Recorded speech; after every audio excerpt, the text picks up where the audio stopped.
All right, good afternoon. Thank you all for joining today's webinar, the State Industrial Policy Playbook. My name is Jeremy Tarr. I am the Director of the State Policy Program at Clean Air Task Force. CATF is a global nonprofit organization working to catalyze the rapid development and deployment of clean energy. We bring more than 25 years of policy expertise and operate as a pragmatic advocacy group with a presence across the U.S. and internationally. Our state advocacy leverages our deep technical and policy expertise that we're known for, and we really aim to provide timely, fact-based education, analysis, and insights to advance climate and clean energy solutions across the country. To that end, we work with stakeholders, including folks like you all, state legislators, folks from governor's offices, from executive agencies, as well as business, local community leaders, other NGOs, et cetera, to help states achieve their economic, environmental, and public health goals through action. This is our fourth webinar this year in a series focused on various state policy topics.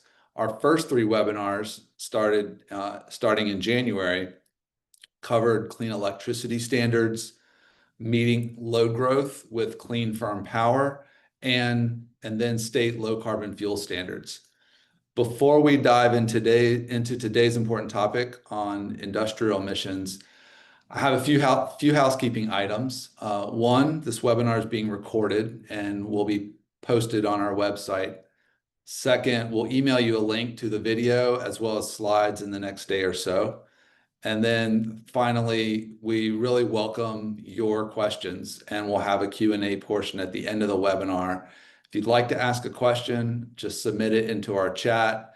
You're welcome to do that throughout the webinar.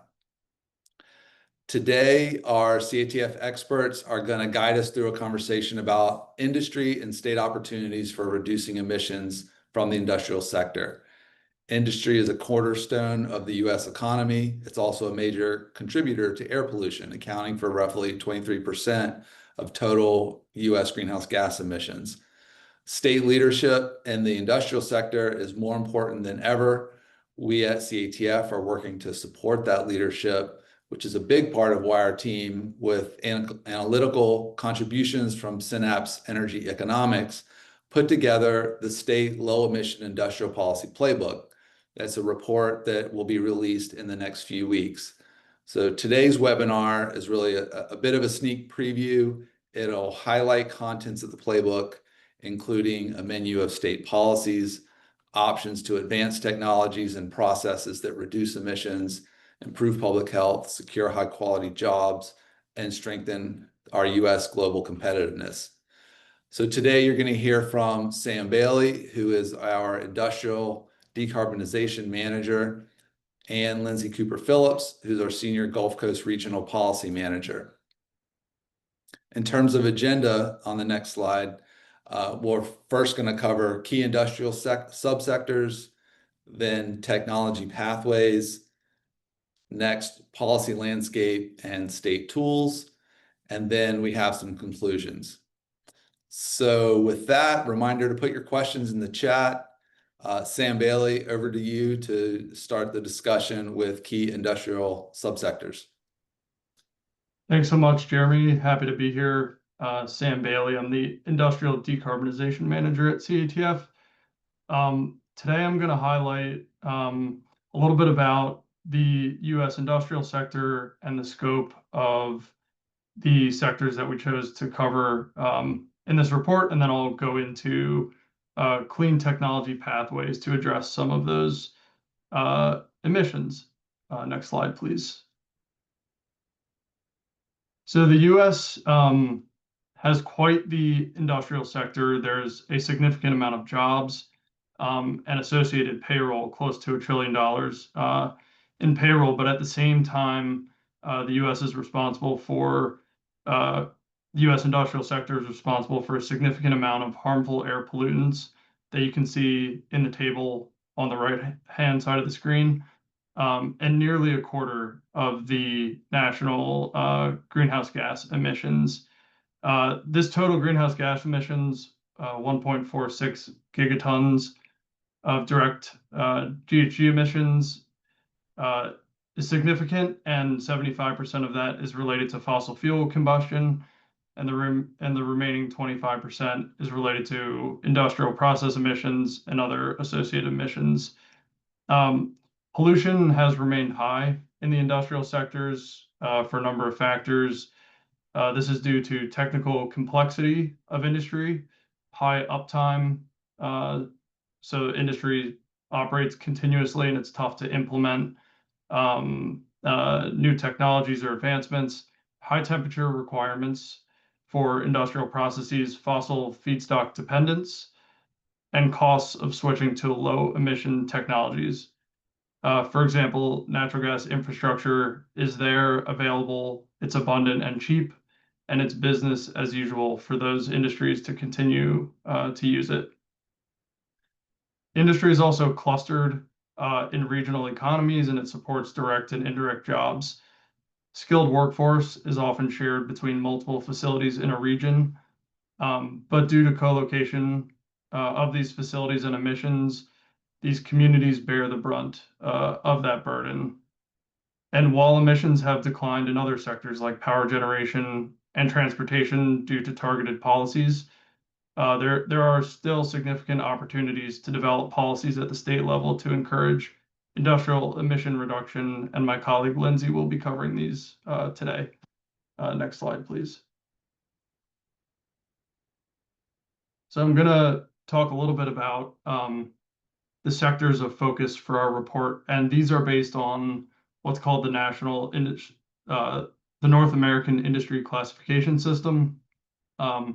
We chose these 4 sectors due to their contributions to emissions, and in total, these sectors make up 480 million metric tons of CO2, or about 33% of that 1.46 gigatons of direct GHG emissions I referenced on the previous slide.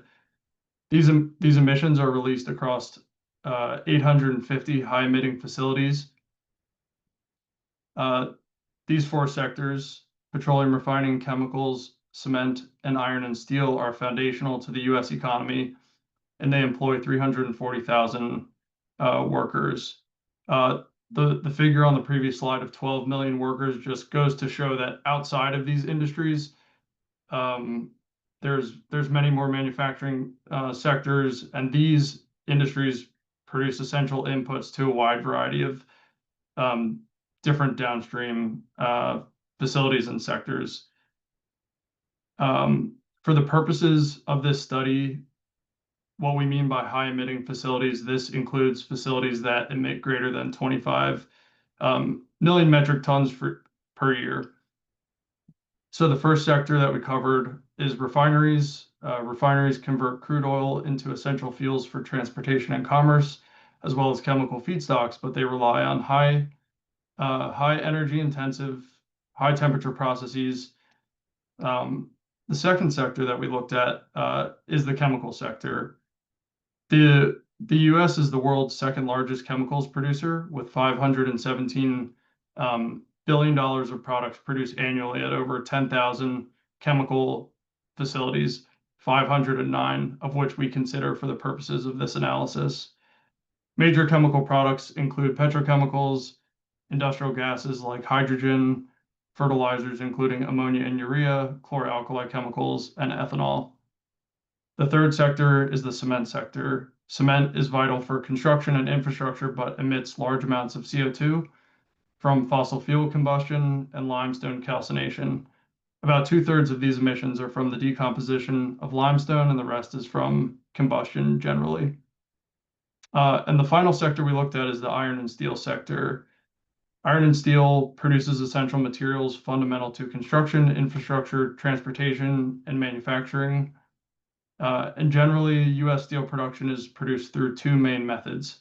70% of U.S. steel is made by remelting metallics in an electrified electric arc furnace process, and 30% is produced through the blast furnace basic oxygen furnace process, also known as an integrated mill.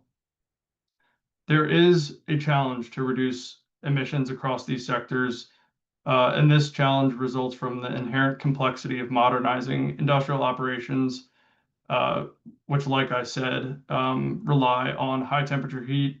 They generate process emissions that cannot be abated only through fuel switching, and they depend on fossil fuel derived feedstocks. Because these processes, they do share uh, processes and strategies, but they are also different. So they will require tailored strategies to reduce emissions. Next slide, please. So this is a map of the 850 facilities that we covered in the scope of this report. The size of the marker for each facility represents the magnitude of direct GHG emissions associated with those facilities. You can see that many refineries and large chemical facilities are clustered in the Gulf Coast, with smaller facilities near other metropolitan areas. In the Midwest, most of the large integrated iron and steel facilities are located, and this has to do with historical locations and current locations of iron ore mines. And then there's smaller distributed sources of electric arc furnaces around the country. And then finally, cement plants are located near population centers and limestone quarries generally. Next slide, please. So low emissions industry not only provides emissions reductions and associated health benefits, but it also provides a variety of other important benefits. The first of which is job growth. Modernizing industry and reducing emissions can reverse job loss that these industries have experienced. They can also create new jobs. I'm not trying to say that, all of the job loss is associated with or the change in, sorry. So there has been significant job creation associated with clean energy projects. You can look at things like new battery and steel production in West Virginia that will and are going to create significant jobs in those regions. Secondly, these types of projects and emissions reductions grow the local tax base. So investment in facilities, increasing payroll taxes, local property taxes, this drives economic development and fiscal health in those locations where those projects are sited. Third, competitiveness in both global and domestic industrial markets is increasingly tied to the ability to produce low carbon products. So US industries that adopt low carbon technologies can gain competitive advantages and in many cases command premium prices for their products. And then finally, cement and steel and other sectors play vital roles in infrastructure, defense, energy system resilience, underscoring the critical need for decarbonization. Next slide, please. I'm now going to move into the technology pathways that we looked at in this report. Next slide. So we took a look at 6 different strategies or pathways to lower emissions. This slide is titled Technology Readiness Level. If you're not familiar with TRL, it's really a metric used to describe technology maturity. So a higher TRL means that that specific technology is ready to deploy commercially, or it can fit into existing industry with ease. And low TRL might be a technology that's still being worked on in the lab and it hasn't been demonstrated at larger scale. TRLs can really vary within a pathway by sector. For example, electrification is currently being used at scale in the iron and steel sector, in electric arc furnace production, but it is in R&D or demo stage for other sectors. For example, electrifying steam crackers for petrochemical production is more in demo stage right now. TRL can even vary within a sector. So electrification, in the EAF example I just gave, on one hand, very high TRL, and then on a lower TRL, there's molten oxide electrolysis, which is an electrified technology. It could also be considered an alternative production pathway. So I would say, the takeaway from this graph is it's not really a hard and fast rule. You really have to look at which technology you're talking about, in which sector, in which application. Next slide, please. So this slide looks at process electrification, carbon capture, and storage. So electrification refers to the replacement of fossil-based heat and energy sources with electric technologies. Ideally, this is powered by affordable zero-carbon electricity. Electrification technology is currently highly effective for low-temperature process heat, and some technologies commercially mature. Think industrial heat pumps or electric arc furnaces, which I just mentioned. Higher temperature heat is more of a challenge due to a number of factors, but there are examples of industrial pilots and demonstration projects. The figure on the right shows an example of a graphic from BASF's website, and they are currently operating one tube of an electrified steam cracker, so essentially a scaled down version, testing two different electrification technologies. The second pathway on this slide is carbon capture, utilization, and storage. This refers to the capture of carbon emissions from industrial sources with two possible end uses: permanent sequestration, where CO2 is permanently stored deep in geologic formations, or utilization, where CO2 could be used as an input to products or other industrial processes. CCUS is essential for sectors with unavoidable process emissions like limestone calcination in the cement sector. There are multiple strategies for CO2 capture and multiple technology providers that are commercialized, and each have trade-offs for different industrial sources of CO2, having to do with things like the technology that's used in the capture equipment. Some may be more suitable for different characterizations of different types of flue gases. Next slide, please. The next two pathways that we looked at were alternative processes and feedstock substitution. So alternative production processes aim to reduce combustion-related and process emissions by rethinking chemical inputs and physical steps in production. So oftentimes, these types of processes are lower TRL, and they're not demonstrated, and they're not widely commercialized. But that's not to say that they won't be. And oftentimes, these innovations hold the key to the way that these products will be produced in the future. Most of the technologies that we see deployed today started somewhere over years of development, and these offer some of the most promising avenues for hard-to-abate industrial sectors. The second pathway on this slide is feedstock substitutions, which essentially target process emissions that arise from chemical reactions in different industrial processes. So a really great example, and I think one that's somewhat easy to understand, is the multitude of material and feedstock opportunities for substitution in cement production.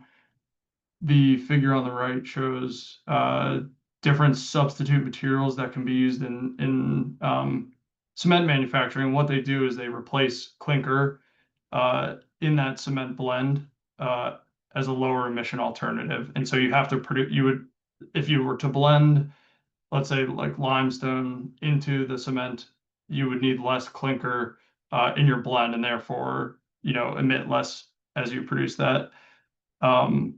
Some of these blends, like Portland limestone cements, are in widespread use and have scaled up significantly in the past couple of years.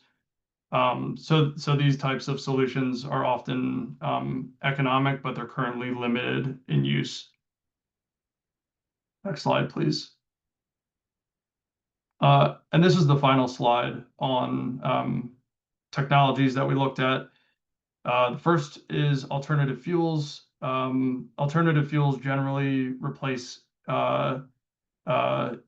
what's used to produce heat, which is a major source of direct emissions in industry.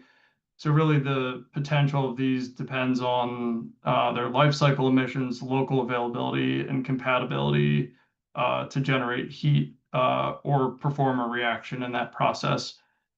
An example of this, if you take a look at the figure on the right, this is from our steel report.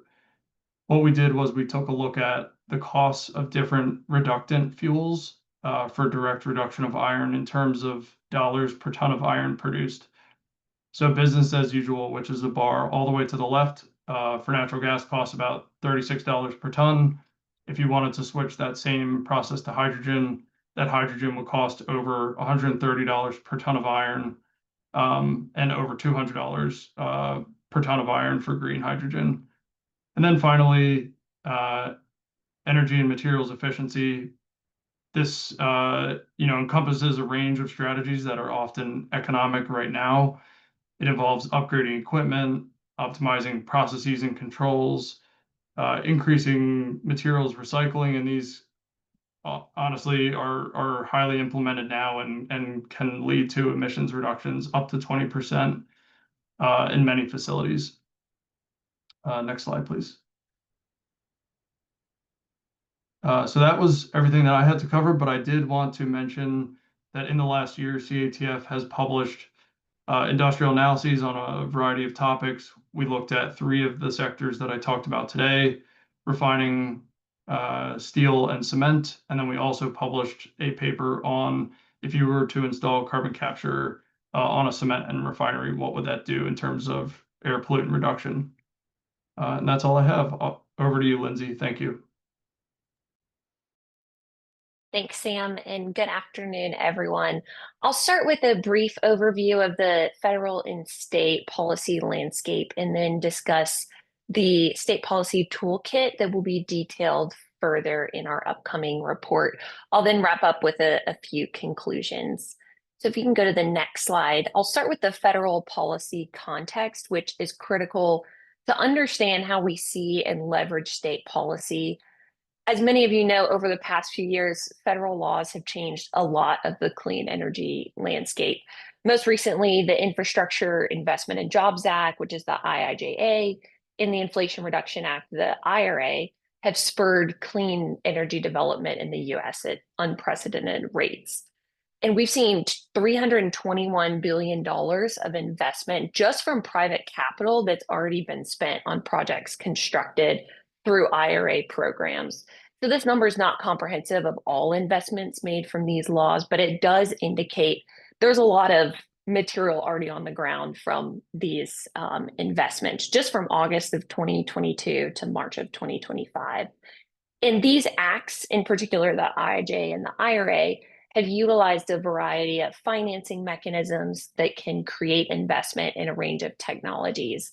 Everything from wind and solar to geothermal and nuclear to carbon capture and clean hydrogen. But the federal landscape recently has created a lot of uncertainty, particularly in the first 6 months of this administration. The debate around the One Big Beautiful Bill and the federal agency cuts have led to a lot of uncertainty for project development. And past just a few weeks ago, the One Big Beautiful Bill curtails many of the clean energy tax credits. There's also some rescinding of unobligated funds for IRA programs, which can cut back some of that investment that I spoke to that's happened through these bills. So even though now we have certainty of this law being passed, there's still guidance being determined, such as the foreign entity of concern, the FEOC provisions, some of the construction dates for the tech neutral tax credits. We're also trying to understand the implications of some of these agency cuts as well and how that will affect administration of funds. So all this federal uncertainty over an extended amount of time has led to project delays, cancellations, and a slowdown of investment, which really reiterates why state investment right now is so critical.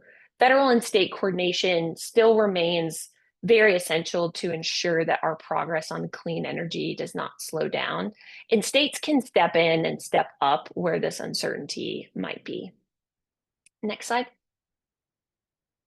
And states really have already stepped up. This table on the right here captures just a few examples of how states are leading in the industrial space between New Mexico's tax credit supplement and Arizona's Clean Energy Innovation Institute to embodied emission standards by clean policies in California, Colorado, and New York. There's a lot of efforts that states are undertaking right now to lead on in the industrial space. This table also shows that certain policies are effective for certain industries. Sam just did a great job overviewing the 4 sectors that our report looks at because they're the highest emitting sectors and they're heavy industry. And there's a lot of state policies that can be used to create meaningful emission reductions in those sectors. And we can contemplate how to tailor policies to state's unique industrial mix. And just to highlight on this slide, as Sam mentioned, from a jobs number, there are a lot of benefits of low emission industrial policies. They, of course, support emission reduction, and that comes with a lot of public health benefits. There's also economic growth, job growth, competitiveness, and technology innovation that we see from these policies that other states have implemented as well. Next slide. So this report offers a toolkit of state policies for decarbonizing those 4 sectors. We break down the types of policies into 4 different categories of this report, the 4 bubbles on this slide. Most of the report's focused on the first 3, but the last category, all in blue, enables effective implementation of the rest. So I'll start on the left and just talk at a high level of these categories, and then we'll go in a little bit more depth on specific policies. So starting on the left, financial support or state direct investment can help take on the risk of new technologies and increase their viability. So you can think of research and development, tax incentive, state agency engagement. Those are all tools that would drive innovation through that state investment. The next category over is on stimulating demand, which is really on creating markets for low emission products. We'll focus on procurement tools a lot in this category. The third category is on enabling action, which really encompasses legislative and administrative actions that can help reduce uncertainty and risk for project deployment. We'll talk about a lot of different mechanisms under there that states can use. And then in this last category, I mentioned that this is enabling of the others and it leads to effective implementation of the first 3 categories. But data monitoring, compliance, and stakeholder engagement is really, we see it's needed for success in all policies.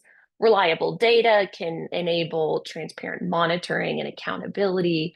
Compliance mechanisms can ensure that policies are actually implemented and that we're getting the results we want. And stakeholder engagement brings everyone to the table so that while we're planning for and while we're implementing these policies, we're getting a lot of perspectives on how we do that. So as I mentioned, we'll take each of these categories in a greater level of depth and talk about some specific policies that can be implemented from each. So next slide. At the start of each section, we'll include a similar graphic noting where policies are effective for each sector. So this first category is driving innovation through financial support. And unsurprisingly, financial support is valuable for all sectors. We can all benefit in each of our sectors and technologies from having increased state investment. Financial support can really help emerging technologies get off the ground, and it can help market-ready technologies get to that commercialization and scalability phase where they might be having trouble getting over that hump. So this includes mechanisms ranging from tax credits and grants to support for research, development, and demonstration to increase state agency involvement. Next slide. State tax incentives are more of a traditional mechanism used to attract industry to a state, and it's used to close the cost gap in our conversation between clean and traditional industrial products, and more specifically technologies here. Some state programs have been really effective at doing this. Louisiana has an industrial tax exemption program that offers a property tax abatement for new capital investment up to 10 years on manufacturing investment. Georgia offers an investment tax credit for manufacturing that's been in the state for at least 3 years. So we can use these well-established mechanisms and tailor them to clean energy projects and create a more attractive environment in states for clean energy investment. And I list some mechanisms here that will be more detailed in the report, but we won't go into much detail here. The next category is state tax credits that supplement existing federal tax credit programs. This can be a really effective use of state funds. It honestly requires less state funding. You can build on programs that are already active at the federal level, especially with inflation and with the One Big Beautiful Bill. Some of these tax credits are not as effective as they once were, and state support as an adder to an existing credit can be really helpful. New Mexico did a state production tax credit last year that was a credit adder for the 45X tax credit. So it basically put an extra 20% tax credit on top of that to increase uptake. The last policy category we'll talk about under this slide is increasing state support. Sometimes, just for some states, it might be a more efficient use of resources or an additional use of resources to play this facilitative role, connecting industrial companies with external partners, let's say contractors, supply chain, workforce companies, maybe even grant programs that are available. So an example here is the Illinois Clean Energy Concierge Program, which was part of their climate pollution reduction grant program. The goal here was to hire a third party to help Illinois industrial facilities navigate all the federal funding opportunities and find what worked best for them. Next slide. I mentioned 2 types of technology groups that need help getting off the ground, and this was under that research, development, and demonstration category on 2 slides ago. So there are emerging technologies that need early deployment, and there are more developed technologies that need help getting to commercialization and scaling. We address both on this slide through referencing TRLs, and Sam described what TRL means earlier. It's a useful measure for technology maturity, but in the policy context, it may not account for all the real-world deployment factors, such as input supply or infrastructure readiness or market conditions. But we'll reference it here to show generally where technologies are in their readiness. So on the lower TRL technologies, these are technologies that need more investment to get off the ground and to work on the specific technology designs. We can bolster state research and development programs for these technologies specifically. Arizona has a great Clean Manufacturing Innovation Institute that's doing this exact thing, specific to decarbonizing process heat. If we look at the other side of the TRL scale and we see those technologies that are more developed and more ready for commercialization, we can cost share, states can cost share with industry to construct pilots that will bring down the cost for future investments that help advance these first of a kind projects. An example of this is the Department of Energy's industrial demonstration projects. And this provided funding for pilots and demonstrations of technologies that were struggling to get private capital due to their risk profile. And this program was actually 10 times oversubscribed. So it shows that there's really a need out there for this type of investment in our states. There's another example. North Dakota has a clean, sustainable energy fund where they actually allocate a portion of their oil and gas revenues to support carbon capture and other low emission demonstration projects. So here I'll close out the driving innovation section. And if we move to the next slide, we'll now talk about the need to create demand. So we just spoke to producing new technologies and creating new products, but we need to ensure that there's demand there so that someone will purchase the products that we're creating. And that brings us to the second category of creating demand. As I mentioned before, we'll talk a lot about procurement here, which is mainly applicable to the iron and steel and cement sectors, which you can see on this graphic, mainly because government is such a large procurer of these products. You can think about roads and bridges that the state owns or state-owned buildings. They use a lot of steel and they use a lot of cement as well. So as a large procurer, states can provide an effective market signal for low emission goods and really help jumpstart these markets. Next slide. Here are the demand policies that we'll talk about today. There's a number of great policy mechanisms on this slide. I'll start with environmental product declarations, or EPDs, in that first bullet. They're an enabling policy that either voluntarily support or they mandate manufacturers disclose the life cycle of their products, the life cycle emissions of our products. And that's intended to enable transparent comparison with other clean products. These are just disclosures. These in and of themselves do not cause emission reductions. So an example of an EPD is here on the right, kind of looks similar to a nutrition label. It shows you the emissions, right here, the global warming potential of a certain product. Some states require that manufacturers produce third-party verified environmental product declarations for key construction materials. States that do this, Colorado, New York, and California are examples. Other states have provided technical assistance to help develop EPDs, either without or prior to mandating its use. States that have done that are Georgia, Oregon, and Minnesota. In the next bullet, we have procurement tools that states can use to either reward or enforce emission intensity, which is through preferential bidding or material standards. So preferential bidding offers a bidding discount during a project review to a low carbon material. And then material standards set a mandatory limit on carbon intensity for materials that are used. So California, New York, Colorado, they have these material standards, and other states have contemplated this preferential bidding approach. Another set of tools that provides certainty to technology developers and investors is long-term procurement commitments.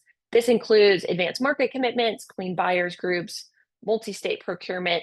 These are intended to create demand over time and really to aggregate demand across groups of buyers. And the last tool that I'll hit on here, I know we've talked a lot about procurement, is contracts for difference. And this is a financial contract where someone, typically the government, guarantees a fixed price for a product, and then they pay the difference if the market price is lower. All to say that contracts for difference are intended to create price stability, both for the producer as well as for the purchaser of the product. This tool has not really been used in the US, but it has been used a lot in Europe, and now it's getting to be part of some of the conversations in the US as well. On to the next slide. Our last major category is on state enabling action. Streamlined regulations and clear standards can help remove barriers and enable more rapid deployment of projects, whether it's modernizing permitting processes or clarifying compliance pathways. These tools can help facilitate timely adoption of clean technologies. They also ensure a level playing field, and they build public trust and transparency. On to the next slide. First, we'll talk about permitting and siting. This report explores a lot of mechanisms for this policy tool. There's a lot of different ways states can work through permitting and siting, particularly for clean infrastructure. They're not all mentioned here, and we won't spend much time on this, but just one example that we've seen do really well is the governor of Massachusetts recently, or in 2023, established an executive order to streamline and improve its siting and permitting of clean energy infrastructure. And that was actually followed on in the 2025 legislative session by legislation that passed consolidating permitting with stricter timelines. It created new offices for engagement in the permitting process. It created screening that was standardized for site suitability, among other things. But this is a great example to look for here in permitting and siting. Another policy that we can think through under enabling action is regulating conventional air pollutants. This can be done a number of different ways. Examples here would be California's cap and trade program, New Jersey's cumulative impact legislation, Colorado's greenhouse gas emission caps, Louisiana's air toxic requirements for hazardous air pollutants, and ozone in Texas. These can be effective tools for setting an emission cap and then allowing companies more or less the freedom of how to meet that with different technologies. The last two policies that I'll address on the next slide are performance-based standards and extended producer responsibility. So performance-based standards, these are building material standards that govern construction. They've traditionally been more prescriptive standards. They dictate exact formulas and proportions that you can use in construction. Think like water, the amount of water you have in concrete. This can be a barrier to low emission products though, because new products use new processes that might not fit in these prescriptive standards. So performance requirements, instead, they would be based on strength, durability, corrosion resistance that define material performance instead of those exact formulas and proportions. So you're still maintaining material integrity, but it allows for more flexibility. And then the last policy here is extended producer responsibility, or EPRs, that hold producers accountable for the life cycle of their product. This has been used in a lot of states for batteries, paints, pharmaceuticals, electronic waste. So we're pretty familiar with how this type of policy works. The addition here is having it cover more product categories, such as chemicals would be a good use here. And let's move to the next slide. I'll cover this cross-cutting category pretty quickly. These are principles that can be applied to all other policy tools. As I've mentioned before, data and monitoring allow you to identify gaps in policy implementation. They help you evaluate effectiveness of current policies. They ensure transparency and build public trust. Compliance is another great tool here that can be embedded in grant programs or permitting structures. It could look like regular reporting or emission inventorying or third-party verifications. And lastly, engaging a broad group of stakeholders is vital for designing policies that can be successfully implemented. We need community support, we need industry support, we need government engagement to help build consensus, to surface realities, operational and community realities, and to foster buy-in throughout the process. So these cross-cut all the other policies that I've mentioned. And I'll end with just a few conclusions, Natalie, if you can advance us to the next slide. So just a couple conclusions from all that Sam covered and from my portion as well in the state toolkit. U.S. industry plays a major role in our state economies, but it's also a significant contributor to air pollution and greenhouse gases. At the same time, there's a huge opportunity here. Investing in low emission industry is not just good for our public health and our environment. It's also a driver of new jobs and innovation and competitiveness. States have a range of tools that they can use to make this happen, everything from financial incentives to demand policies and regulatory standards. But to make these policies work, it's critical to have solid data and monitoring systems, compliance mechanisms, and active stakeholder engagement. And finally, there's no one-size-fits-all solutions. There's a lot of solutions here that can be tailored based on a state's industrial profile, its politics, and its capacity to implement. And with that, I will turn it back over to Jeremy Tarr.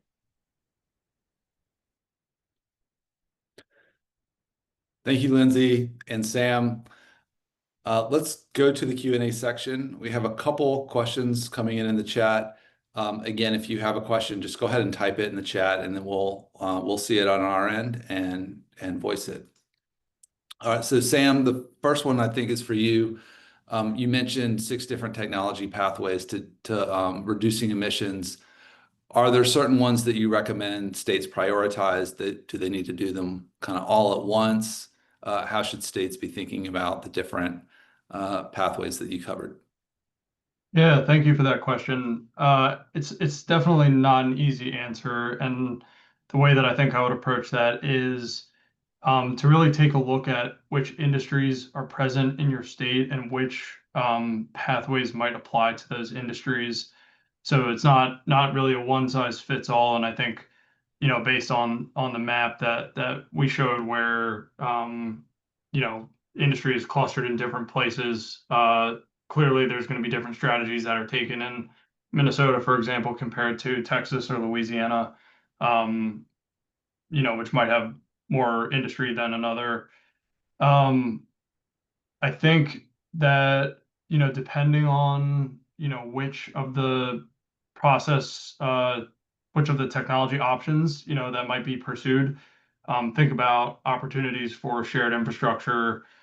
For example, is CCS going to be, a really key strategy that industry in your state's going to need to take to reduce its emissions? So in that case, you would need to have CO2 pipelines. You need to understand where your geologic storage is or your users of CO2.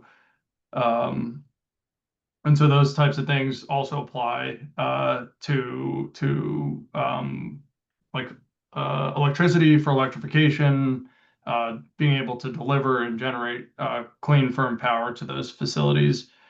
And then finally, I think, there's ways to design tax credits or grants or other mechanisms that Lindsay spoke about that can apply across multiple sectors and multiple technologies. So I think, it really depends on the state's strategy. I know that's not really a good answer, but you can sort of think about like, is our state more comfortable giving grants to projects versus a tax credit? How should it be structured? So I think sort of structuring those mechanisms in a way that they apply to industry, in that state or region. And then also, if you're looking to attract new industry, how would you structure it specifically in that way? The next question, Lindsay, I think is, let's start with you. So Sam covered the benefits of low carbon industry on one of the initial slides. This question is more about making the case. How can state policymakers make the case for pursuing industrial policy to their co-legislators, other state officials, and constituents? Thanks, Jeremy. Low emission industry efforts can reach a variety of goals, as we've spoken to in the report: cleaner air, economic development, competitiveness, technology innovation, global markets. And these values, all of our legislators have different values. And one of the purposes of articulating all of these benefits is to speak to different values that you and your fellow legislators or your constituents may have. So if someone values pollution reduction, you can make the case for one policy. You can speak to the public health benefits. If they value economic growth, you can speak to the potential for state investment. But it's the same policy, it's just driving a lot of different benefits. And Sam's overview, particularly on the potential for pollution reduction, understanding the job numbers of these different sectors, being able to quantify the benefits that these investments can have to a community, whether it's in the emission side or in economic development, can be very compelling to quantify and really help folks see the benefits. All right, next question. So is pointing out that industrial sectors are expanding just as some of the emission reduction policy solutions are being considered and implemented. Does our report discuss different tiers of implementation for different levels of TRL solutions? So the questioner suggests perhaps more rigorous standards or requirements for high TRL solutions for new facilities. I can speak to the first part, maybe. So I don't think that our report directly addresses that, but our other three technical reports do address TRL levels of different potential pathways within a sector. So I encourage you, whoever asked the question, anyone, to take a look at those reports in more detail. The second half, I'm not too sure. Yeah, so I think the second half is more like there's different TRL levels, the various low emission technology solutions or processes. Can policies be structured to address those different levels of TRL readiness? So Lindsay, you spoke to this a little bit, and the financial incentives. Yeah, go ahead, over to you. It's a great question. And the way that we address this in the report is through the financial incentive portion. I do think that it is possible to manipulate policies to where they can be most effective for certain levels of technology, certain readiness of technology. But since we looked at the report and the policy toolkit through the lens of those four sectors, we didn't break it down all the way to the individual technologies within those sectors, because there's some overlapping technologies between refining and cement and chemicals. So it's not how we structured this report, but I do think it's a good way to be thinking about implementation in your state specifically.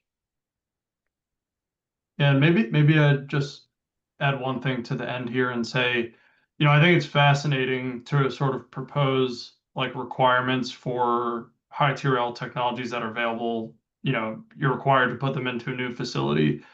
I don't know if that's realistic. Someone else would have to answer that, but I think as those lower TRL technologies, become higher TRL and they decline on the cost curve, I think you'll start to see them being implemented as long as they're economic. So, driving those installations towards down that curve, I think is really key. And then with or without standards, they will start to be implemented.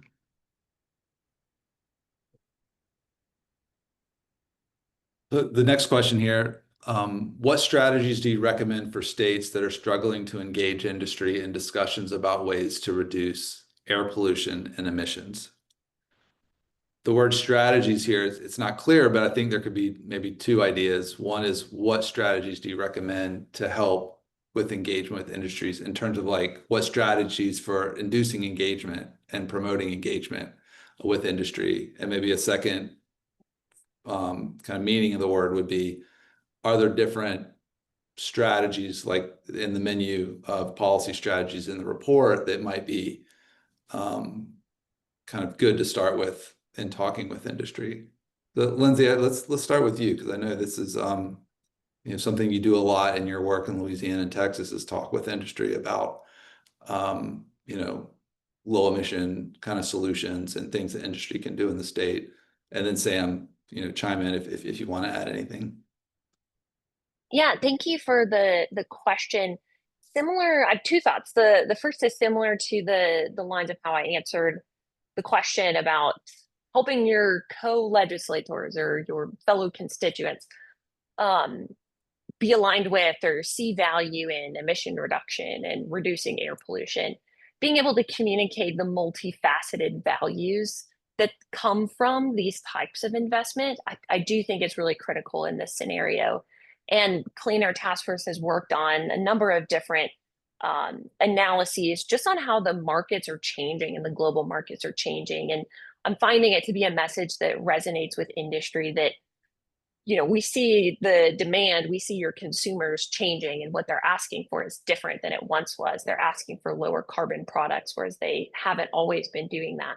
And that can sort of create that interest and buy-in from industries on changing their ways, just from a pure market perspective. The other side that I would recommend more on the state policy end is really to understand what barriers they're facing to engage and to be interested. We talked about a number of financial support mechanisms. Being able to understand what is that barrier to their investment in clean technologies and trying to work together with them on state policies that might be the solution to those problems that they're having. But getting a little bit more granular on their barriers could be helpful, and then fitting some of the state policies proposed in this toolkit to that. So Sam, let's do one more question in case unless another one comes in the meantime. So this one for you, Sam, is kind of, if you could talk about what are the key infrastructure needs to scale the low emission technology pathways that you discussed earlier. I think you touched on this a little bit, but if you could elaborate. Yeah, sure. Thank you for that question. So I think, some of these technology pathways may require changes to infrastructure, improvements to infrastructure, and then some might not.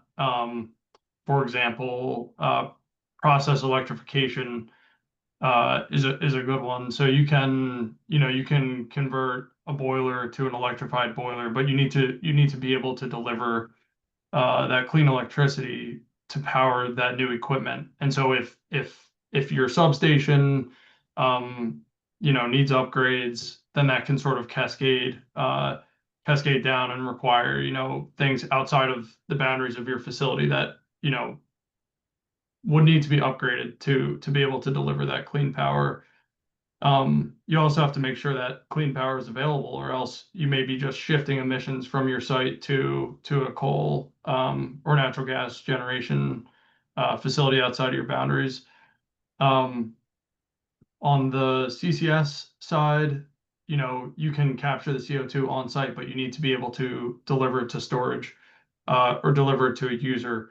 So the build out of CO2 pipelines is really important. And I think, states can maybe work to convene emitters. We've seen this in different states. Sometimes it's state-led, sometimes it's led by a nonprofit or something, but to convene these emitters and start to agree to, like, let's go in on this shared infrastructure to reduce the costs sort of across the board.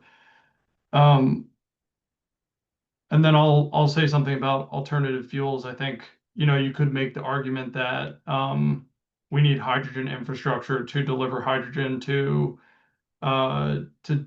DRI facilities, maybe to replace integrated mills in the Midwest. Is it likely that hydrogen infrastructure is going to develop? It's hard to say.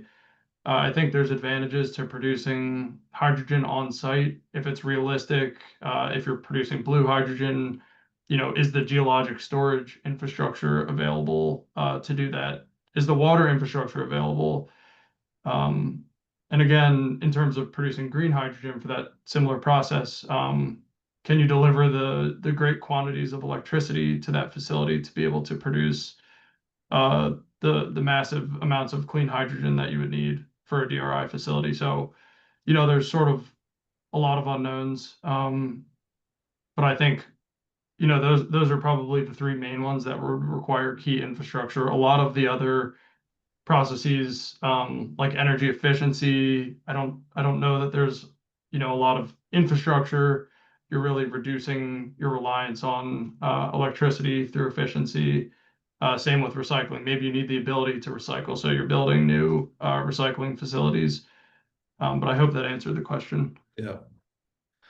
Well, let's go ahead and wrap up. Thanks everyone for joining the webinar today. Thank you, especially Sam and Lindsay, for y'all's presentations. Reminder that our forthcoming report, State Low-Emission Industrial Policy Playbook, is going to provide both an overview and a deep dive into the technologies and state-level policies that we discussed today. We'll be posting links, a link to the recording of this webinar in the next day or so. We'll email you the link and slides. We'll also include some links to the industrial reports that Sam presented on one of his slides earlier in the presentation.